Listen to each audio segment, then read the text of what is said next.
प्रतापगड किल्ल्याची जागतिक वारसा स्थळात नोंद झाली आहे। किल्ल्याच्या संवर्धनाकरता आता आंतरराष्ट्रीय निधी हा उपलब्ध होणार आहे। युनेस्को कडून जागतिक ओळखीमुळे पर्यटन वाढणार आहे। सातारा जिल्ह्यातील पर्यटनाला चालना मिळेल। या सगळ्या संदर्भात आढावा घेतलाय, ग्रामस्थांशी संवाद साधलाय आपले प्रतिनिधी इम्तियाज मुसावर यांनी।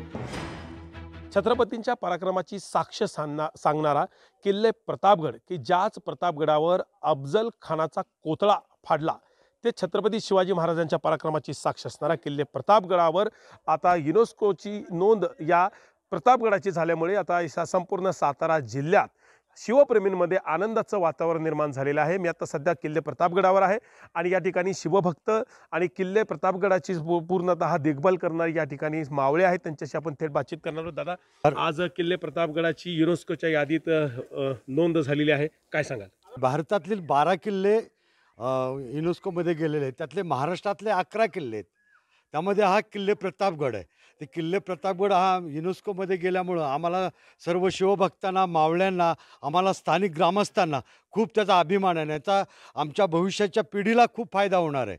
आता इथे जे परंपरा चालत आल्या त्यातले आम्ही पालखीचे भोये आहोत आणि महाराजांनी आदेश दिला होता की जोपर्यंत चंद्र सूर्य आहे तोपर्यंत किल्ला गड जागता ठेवा, म्हणून महाराजांनी 365 वर्षानंतर सुद्धा पुन्हा आज इथली परंपरा सगळ्या चालू आहेत। शिवरायांच्या भूमीत जन्माला आलो, भाग्य आमचं, आणि जागतिक पातळीवर प्रतापगड गेला त्यावरून आम्हाला खूप मोठा आनंद होतो। आज आम्ही प्रतापगड ग्रामस्थ खूप मोठे कार्यक्रम करतो आणि सगळ्यात त्यात महत्त्वाचा कार्यक्रम नवरात्र, मशाल उत्सव, शिवप्रताप दिन। अफजल खान वध नुसताच नाही आहे, 62 नद्यांच्या मध्ये अडकलेला प्रतापगड आहे। 48 घाटामध्ये प्रतापगड आणि जगामध्ये प्रतापगड पोचला, हे आम्हाला भाग्य आहे। ते प्रतापगडाचे सगळे रखवालदार त्याचबरोबर परिसरातील असणारे सगळे शिवप्रेमी यांच्यामध्ये आनंदाचं वातावरण निर्माण झालेलं आहे। कॅमेरामन वसीमसह इम्तियाज मुजावर, लोकशाही मराठी, सातारा।